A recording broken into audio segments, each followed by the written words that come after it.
उदाहरणता के लिए व्यंजक पढ़ा रहे हैं। माना प्रत्येक प्लेट का क्षेत्रफल ए है। यहाँ पर दो प्लेट है और ये दोनों प्लेटों का जो क्षेत्रफल है वो ए है। ए क्षेत्रफल का मतलब एरिया, तथा प्लेट के बीच की दूरी डी है। ये दोनों प्लेट हैं, इनके बीच की जो मध्य दूरी है वो डी है। माना कि दोनों प्लेटों के मध्य जो माध्यम भरा है उसका परावैद्युतांक के है। तो ये दोनों प्लेटें हैं, इनके बीच में जो माध्यम भरा है वो परावैद्युतांक के है। जब प्लेट ए को आवेश प्लस क्यू कूलम देते हैं, जब हम प्लेट ए को कौन सा आवेश देंगे, प्लस क्यू कूलम देते हैं, तो विद्युत प्रेरण के कारण प्लेट बी के उस पृष्ठ पर जो प्लेट ए के समीप है माइनस क्यू कूलम प्रेरित हो जाते हैं। तो फ्रेंड यहाँ पर आप लोग देखेंगे, जब हम प्लेट ए को प्लस आवेश देंगे, प्लस क्यू कूलम आवेश देंगे, तो विद्युत प्रेरण के कारण क्या होगा, देखो ये प्लस आवेश है, तो जो ये प्लेट बी है, जो प्लेट बी के जो भी धन आवेश होते हैं वो इस साइड आ जाते हैं। देखिए इस साइड आ जाते हैं, पूरे प्लस वाले ये वाले साइड में आ जाते हैं। यहाँ हम बता दे रहे हैं, इस वाले साइड में पूरे प्लस आ जाते हैं। और जिस प्रक्रिया के तहत यहाँ पर प्लस आवेश आते हैं उसको विद्युत प्रेरण कहते हैं, और इसके बाएं वाले साइड में पूरे ऋण आवेश आ जाते हैं।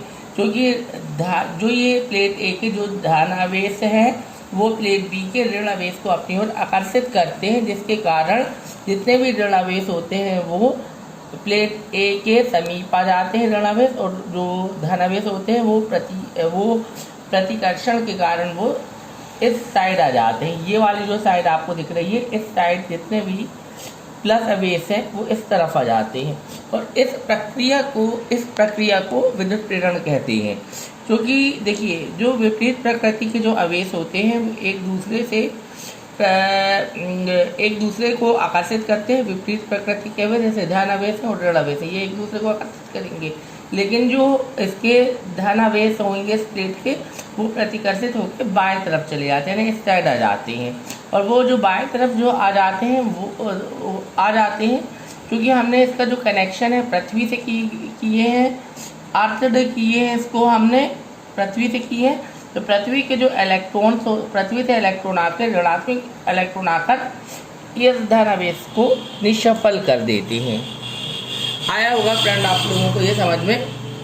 तो हम इसके आगे जाते हैं, यहाँ तक हमने आप लोगों को बतला दिया था। तथा यहाँ से हम चालू करते हैं। तथा दूर वाले पृष्ठ पर आवेश प्लस क्यू कूलम प्रेरित हो जाते हैं। प्लेट बी को का आवेश माइनस क्यू तो प्लेट ए के धन आवेश से बद्ध रहता है, लेकिन प्लेट बी का आवेश प्लस क्यू पृथ्वी पर चला जाता है। दोनों प्लेट के बीच विद्युत क्षेत्र रेखाएं केवल प्लेट के किनारे को छोड़कर सर्वत्र परस्पर समांतर होती हैं। अतः प्लेट के बीच प्रत्येक स्थान पर विद्युत क्षेत्र एक समान होता है। अब प्रत्येक प्लेट पर आवेश का पृष्ठ घनत्व, ये सिग्मा के निशान के द्वारा हम इसको दर्शाते हैं। सिग्मा बराबर होता है आवेश बटे क्षेत्रफल Q/A। प्लेट ए पर आवेश का पृष्ठ घनत्व प्लस सिग्मा है तथा प्लेट बी पर आवेश का पृष्ठ घनत्व माइनस सिग्मा। एक बार और देख लीजिए, हम इसको एक बार और बताते हैं पढ़ के। माना प्रत्येक प्लेट का क्षेत्रफल ए है तथा प्लेट के बीच की दूरी डी है। माना कि दोनों प्लेट के मध्य जो माध्यम भरा है उसका परावैद्युतांक के है। जब प्लेट ए को आवेश प्लस क्यू कूलम देते हैं तो विद्युत प्रेरण के कारण प्लेट बी के उस पृष्ठ पर जो प्लेट ए के समीप है माइनस क्यू कूलम प्रेरित हो जाता है तथा दूर वाले पृष्ठ पर आवेश प्लस क्यू कूलम प्रेरित हो जाता है। प्लेट बी का आवेश माइनस क्यू जो प्लेट ए के धन आवेश से बद्ध रहता है, लेकिन प्लेट बी का आवेश प्लस क्यू पृथ्वी पर चला जाता है। दोनों प्लेटों के बीच विद्युत क्षेत्र रेखाएं केवल प्लेट के किनारे को छोड़कर प्लेट के किनारों को छोड़कर सर्वत्र परस्पर समांतर होती हैं। अतः प्लेट के बीच प्रत्येक स्थान पर विद्युत क्षेत्र एक समान होता है। अब प्रत्येक प्लेट का आवेश का पृष्ठ घनत्व सिग्मा बराबर आवेश बटे क्षेत्रफल बराबर Q/A। प्लेट ए पर आवेश का पृष्ठ घनत्व प्लस सिग्मा तथा प्लेट बी पर आवेश का पृष्ठ घनत्व माइनस सिग्मा है। तो यहाँ पर आप लोगों को दो प्लेटें दिख रही हैं। यहाँ पर देखिए फ्रेंड, यहाँ पर आप लोगों को दो प्लेटें दिख रही हैं। ये जो दोनों प्लेटों का जो क्षेत्रफल है वो ए है। और इन दोनों के बीच की जो दूरी दी है। अब हम आप लोगों को बतला रहे हैं एक विद्युत एक प्रेरण एक प्रक्रिया होती है। जैसे कि हमने पहली वाली प्लेट में धन आवेश देंगे ना, तो दूसरी वाली जो प्लेट होगी जितने भी ऋण आवेश होंगे वो धन आवेश के सामने आ जाएंगे, और प्लेट बी के जितने भी धन आवेश होंगे वो प्रतिकर्षित होकर बाएं तरफ चले जाएंगे, साइड आ जाएंगे। और इस प्रक्रिया को ही हम प्रेरण बोलते हैं, विद्युत प्रेरण कहते हैं। और जो ये प्लस आवेश है वो पूरे निष्फल हो जाते हैं, क्योंकि हमने इसको अर्ध किया है, तो पृथ्वी से ऋणात्मक इलेक्ट्रॉन आकर इसको निष्फल कर देते हैं। फ्रेंड, ये आप लोगों को आया होगा समझ में। अब मैं इसके थोड़ा सा आगे मैथमेटिकली डेरिवेशन बतलाता हूँ। प्लेट एक, अब फ्रेंड आप लोग देखिए यहाँ पर प्लेट, थोड़ा मेरा पेन सही नहीं चल रहा है। प्लेट ए पर, सॉरी, प्लेट ए पर बिंदु पी, प्लेट ए पर बिंदु पी, प्लेट ए पर बिंदु पी के कारण विद्युत क्षेत्र,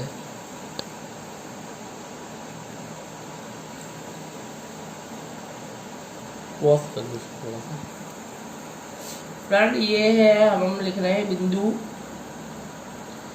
पी पर प्लेट ए के कारण विद्युत क्षेत्र। तो ये हो जाएगा friend E1 is equal to sigma 2K epsilon 0, ये आ जाएगा। अब हम निकालेंगे बिंदु P पर प्लेट B के कारण विद्युत क्षेत्र। अभी हो जाएगा E2 हो जाएगा ये सिग्मा 2K एप्सिलॉन 0। अब हम परिणामी निकालेंगे। फ्रेंड यहाँ आ जाइए, ये सॉरी इस तरफ आप लोग देखिए। अब हम परिणामी निकालेंगे, इसको इंग्लिश में नेट बोलते हैं, नेट इलेक्ट्रिक फील्ड। थोड़ा मेरा पेन नहीं चल रहा है, ये मैंने परिणामी लिखा है। तो परिणामी विद्युत क्षेत्र क्या होगा, इसको आप कुल विद्युत क्षेत्र भी बोल सकते हैं।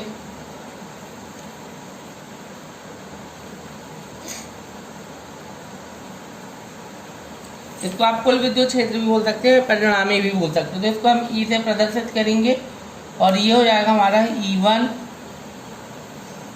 प्लस E2 हो जाएगा। अब देखिए E1 का मान हमने कितना रखा है, ये 1 मान लो और ये 2 मान लो। आप यहाँ ले लो 1 और 2 सी। फ्रेंड यहाँ आ रहा होगा E1 का मान हम यहाँ से रखेंगे और E2 का मान हम यहाँ से रखेंगे, तो हमें परिणामी मिल जाएगा। तो ये हमको एक जैसे मिले हैं, तो ये हो जाएगा हमारा sigma 2K epsilon 0 plus sigma 2K epsilon 0। इन दोनों को ऐड करेंगे तो हमको क्या मिल जाएगा, 2K एप्सिलॉन 0, ये हो जाएगा सिग्मा प्लस सिग्मा। तो ये हो जाएगा ये हो जाएगा 2 सिग्मा और ये हो जाएगा 2K एप्सिलॉन 0। ये और ये कट जाएगा।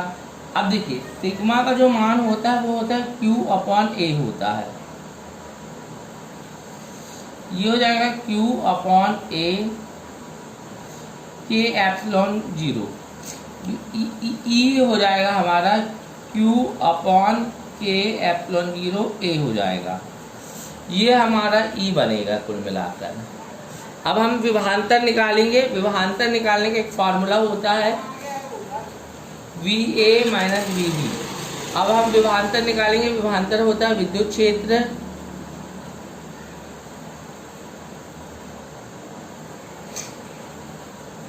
गुणन दोनों प्लेटों के बीच की दूरी। दोनों प्लेट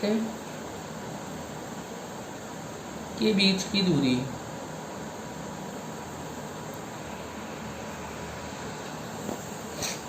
ये हो जाएगा VA माइनस VB, ये हो जाएगा E इंटू D। तो E का मान हम यहाँ से पुट ऑफ करेंगे। तो ये देखो ई का मान हम यहाँ से रखेंगे, यहाँ आपको दिख रहा होगा, ये हो जाएगा Q अपॉन के एप्सिलॉन 0 के इंटू डी, ये हो जाएगा Q डी के एप्सिलॉन ए। अब फ्रेंड थोड़ा सा और आगे हम बढ़ते हैं, धारिता निकालते हैं हम, आ रहा वहाँ से, ये थोड़ा सा हटा उसी तरह। अब हम फ्रेंड यहाँ पर देखिए धारिता निकालते हैं, तो धारिता का जो फार्मूला आ रहा दिख रहा है, ये हम अब धारिता निकाल रहे हैं, थोड़ा सा पेन नहीं चल रहा था ये। तो धारिता का ये फार्मूला होता है, धारिता का फार्मूला होता है, इसको सीधे दर्शाते हैं, और ये होता है हमारा जो ये होता है Q अपॉन V होता है, VA माइनस VB हो जाएगा। तो हम ये हमको यहाँ से धारिता प्राप्त होगी, तो C इज इक्वल टू क्या हो जाएगा हमारा, देखो Q तो Q ही है, VA माइनस VB की जो वैल्यू ये रखेंगे हम QD अपॉन के एप्सिलॉन A। तो Q से Q कट जाएगा, ये वाला जो पोर्शन है ये ऊपर आ जाएगा, तो जो धारिता होगी वो हो जाएगी के एप्सिलॉन A अपॉन डी। अब देखो K का मान 1 होता है वायु या निर्वात पर,